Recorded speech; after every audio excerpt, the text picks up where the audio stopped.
Hello everyone, A. Lawrence Haskins here at lawrencehaskins.com. We're here at the 13th annual Urbanworld Film Festival.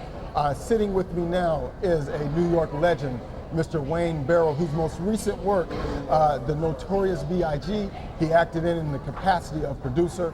And for those of you who may not, the few of you who may not be familiar with Mr. Barrow, he was also a former manager of Big, a close confidant. And so Mr. Barrow is here with us.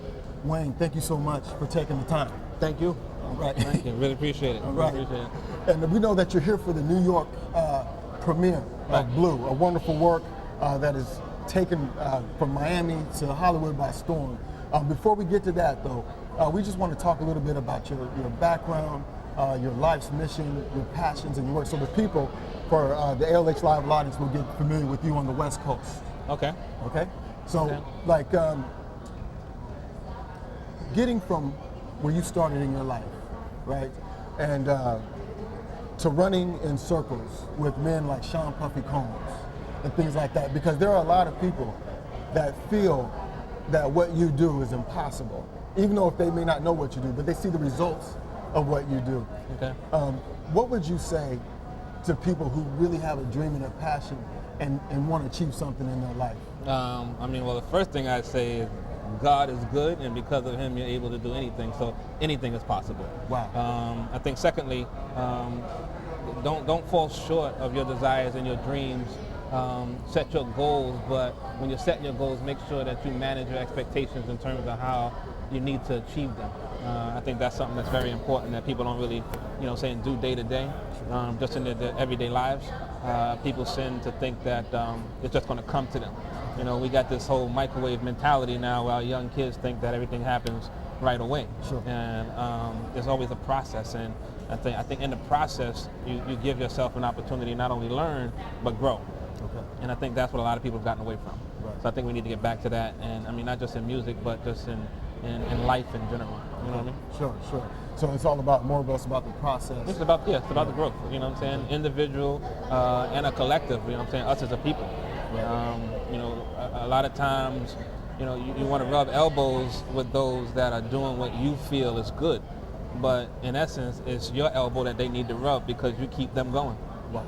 You know what I mean? That's interesting. So I would say that has a lot to do with inner confidence. Exactly. Yeah, because a lot of people they look maybe at someone like you of your stature, and they look at you somewhere like maybe a father mentality. And in one sense that's good, but in another sense it's more where they're relying on you and they're not managing their expectations properly. Exactly. Right. And so instead of bringing something to the table, they're worried about you setting something at the table for them to take from the table. And we can all eat together. We can all eat together, but at least bring something. Bring some napkins and a plate or something. Right, you know what I mean? Right. I understand. Yeah. Okay, that's excellent. Now, in terms of Blue, you have led a dynamic life, obviously. Thank you. And I'm sure it's not been without its adversity, without its trials and tribulations, a lot of hard work. In terms of the Project Blue, working with talent such as Don Wallace, Charles Malik Wakefield, Keith David, what did that project, because you're just coming fresh off huge success with Notorious B.I.G. Right. So how does Blue impact you in terms of the creative process and professionally? Blue was already shot when I came on board. Okay. It was something that I came on as a producer in terms of an acquisition. Okay. I believed in it. Malik told me, Wayne, you need to meet this brother Don Wallace. He's amazing, so on and so forth. Finally got to LA when I went out there on one of my Notorious missions. I actually sat with Don and just fell in love with his spirit. They actually showed me the film, and watching the film, I got a true sense of at that moment what I wanted to be in film. Wow. You know what I'm saying? Oh, that's awesome. It's one thing for me to come from Notorious B.I.G. That's my life.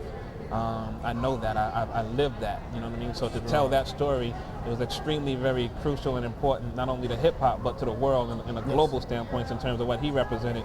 But I think that Blue gave me an understanding of what I think we as a people need to see ourselves represented as. Wow. In an urban film. It has some grit to it, but it's the heart of the story that really kind of commands you. The love interest, the redemption, that coming of age element, you know what I mean? Right. And from an urban standpoint, it doesn't feel like an urban film. Right. You know what I'm saying? I think it crosses all genres. It gives you a true essence of life. Look, okay, I grew up in this particular environment, but I have a dream to be something.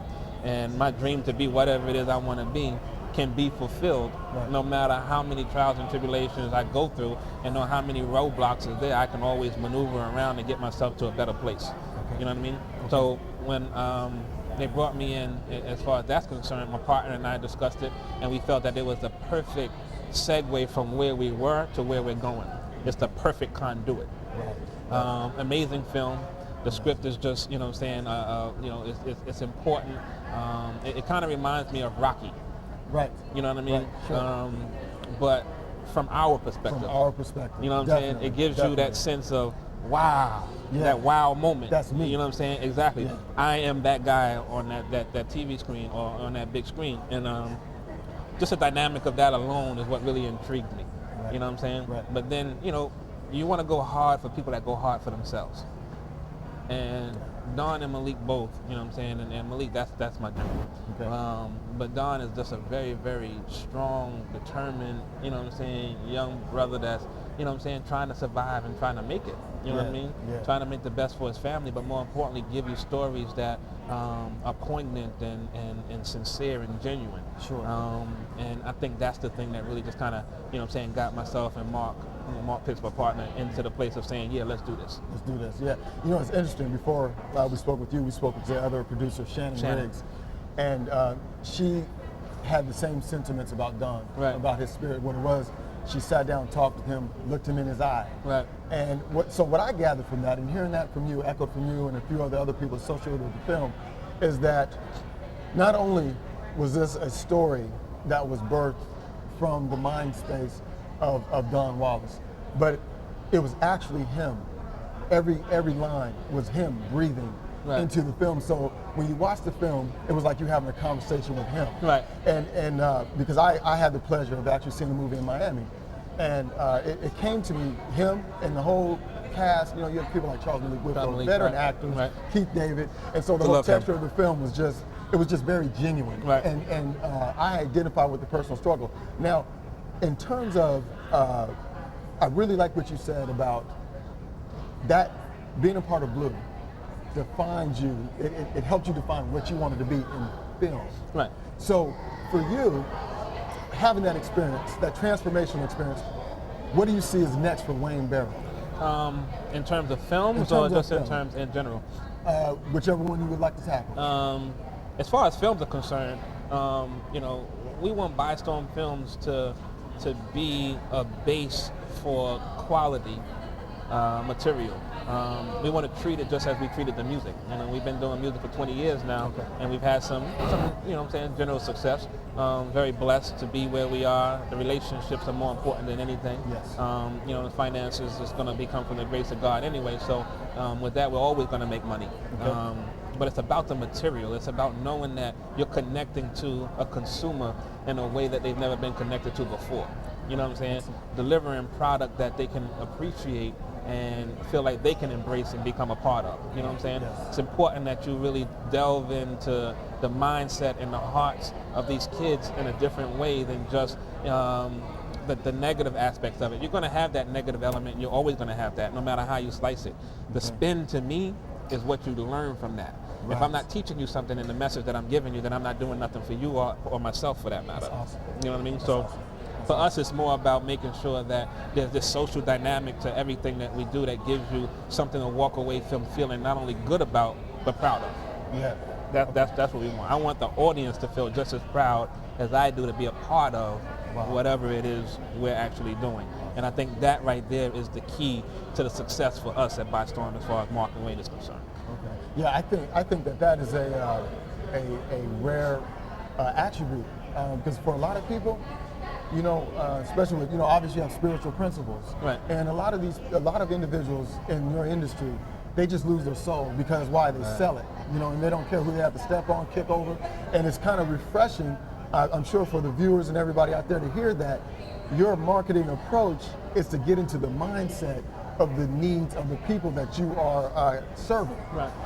And I think that Bystorm Entertainment, I believe because of that, Blue is going to continue to have great success, and everything else you do will prosper as well. Right. Is there anything in particular that you would like to relay to the fans out there?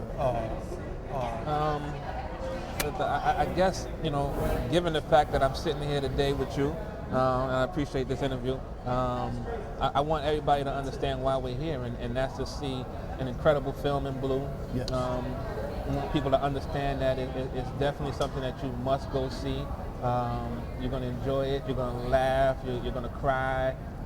You're definitely going to have, a good time. And I think it's a family film. There's some elements in it that, can kind of trigger a way to keep you away from a younger audience, but at the same token, I think that it delivers a message that's very powerful and impactful. So, I'm here today for that. So, for me to speak about anything else outside of that really, is a disservice to the film. So I want the film to get the recognition that it deserves. The cast, the crew, and all those that deliver it. My partners from Shannon to Ryan to Don.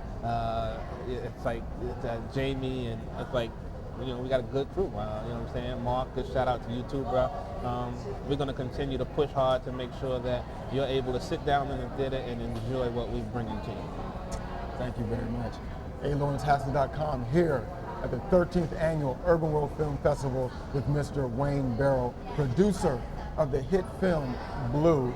It has won awards from Miami, the American Black Film Festival, to Hollywood, the Hollywood Black Film Festival, and now we are here at the New York City premiere to see what Blue, starring Don Wallace, Charles Malik Whitfield, and Keith David, and Daya Vadia is going to do here. So thank you for tuning in. Wayne. Peace and blessings. God bless you. Thank you so much for taking the time. Definitely. All right.